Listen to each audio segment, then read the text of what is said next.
ಮನೆಯ ಬಾಗಿಲ door lock ತೆಗೆದು ಚಿನ್ನಾಭರಣ ಕಳವು ಮಾಡಿರತಕ್ಕಂಥ ಘಟನೆ ಹಾಸನ ನಗರದ ಚನ್ನಪಟ್ಟಣ ಹೌಸಿಂಗ್ ಬೋರ್ಡ್ನಲ್ಲಿ ನಡೆದಿದೆ. ಮನೆಯ ಮೊದಲನೇ ಅಂತಸ್ತಿನಲ್ಲಿ ವಿಜಯ್ ಕುಮಾರ್ ಎಂಬುವರು ಕಳೆದ 2 ವರ್ಷಗಳಿಂದ ಬಾಡಿಗೆಗೆ ಇದ್ದರು. ಪ್ರತಿನಿತ್ಯದಂತೆ ಕಳೆದ 2 ತಿಂಗಳ ಹಿಂದೆ ಮನೆಯ ಬಾಗಿಲಿಗೆ ಡೋರ್ ಲಾಕ್ ಮಾಡಿಕೊಂಡು ಬೀಗದ ಕೀಯನ್ನು ಮನೆಯ ಚಪ್ಪಲಿ ಸ್ಟ್ಯಾಂಡ್ ಕೆಳಗಡೆ ಶೂ ಒಳಗಡೆ ಇಟ್ಟು ಗೊತ್ತಾಗದಂತೆ ಹೋಗಿದ್ರಂತೆ.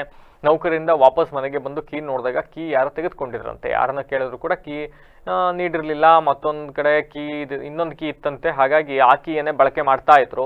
ಆದರೆ ಇದೀಗ ಮೊನ್ನೆ 16ನೇ ತಾರೀಕು ಬೆಳಗ್ಗೆ ಎಂದಿನಂತೆ ಮನೆಗೆ ಬೀಗ ಹಾಕೊಂಡು ಕರ್ತವ್ಯಕ್ಕೆ ಹೋಗಿದ್ದಾರೆ. ಮಧ್ಯಾಹ್ನ ಊಟಕ್ಕೆ ಬಂದಿಲ್ಲ. ಸಂಜೆ ಕರ್ತವ್ಯ ಮುಗಿಸಿ 5:40 ಸುಮಾರಿಗೆ ಮನೆಗೆ ಬಂದು ಒಳ ಹೋಗಿ ನೋಡಿದಾಗ ವಾರ್ಡ್ರೋಬ್ ತೆರೆದಿತ್ತು. ಅನುಮಾನ ಬಂದು ನೋಡಿದ್ರೆ ಅದರಲ್ಲಿಟ್ಟಿದ್ದ 14 ಗ್ರಾಂ ಚಿನ್ನದ ತೂಕದ ನಕ್ಲೆಸು, 15 ಗ್ರಾಂ ತೂಕದ ಚಿನ್ನದ ಮತ್ತೊಂದು ನಕ್ಲೆಸ್ಸು, 14 ಗ್ರಾಂ ತೂಕದ ಜುಮ್ಕಿ, 26,000 ನಗದು ಹಣ ಕಾಣಿಸ್ತಾ ಇರಲಿಲ್ವಂತೆ. ಬಹುಶಃ ಕಳೆದು ಹೋಗಿದ್ದ ಕೀ ಬಳಸಿಕೊಂಡೇ ಕಳ್ಳರು ಮನೆಯ ಒಳ ಹೋಗಿ ಮೇಲ್ಕಂಡ ಚಿನ್ನಾಭರಣಗಳನ್ನೆಲ್ಲ ಕಳವು ಮಾಡಿರಬಹುದು ಅಂತ ಹೇಳಲಾಗ್ತಾ ಇದೆ. ಇನ್ನು ಡೋರ್ ಹಾಕಿಕೊಂಡು ಡೋರ್ ಲಾಕ್ ಬಂದು ನೋಡಿದಾಗ ಹೆಂಗೆ ಲಾಕ್ ಮಾಡಿದ್ರು ಹಾಗೆ ಇತ್ತು.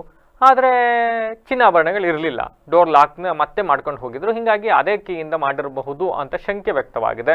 ಇನ್ನು ಕಳವಾಗಿರುವ ಚಿನ್ನಾಭರಣಗಳ ಅಂದಾಜು ಮೌಲ್ಯವನ್ನು ನೋಡಿದ್ರೆ 3.44 ಲಕ್ಷ ರು ಆಗಿದ್ದು, ನಗರ ಠಾಣಾ ಪೊಲೀಸರು ಪ್ರಕರಣವನ್ನು ದಾಖಲಿಸಿಕೊಂಡು ತನಿಖೆಯನ್ನು ನಡೆಸ್ತಾ ಇದ್ದಾರೆ.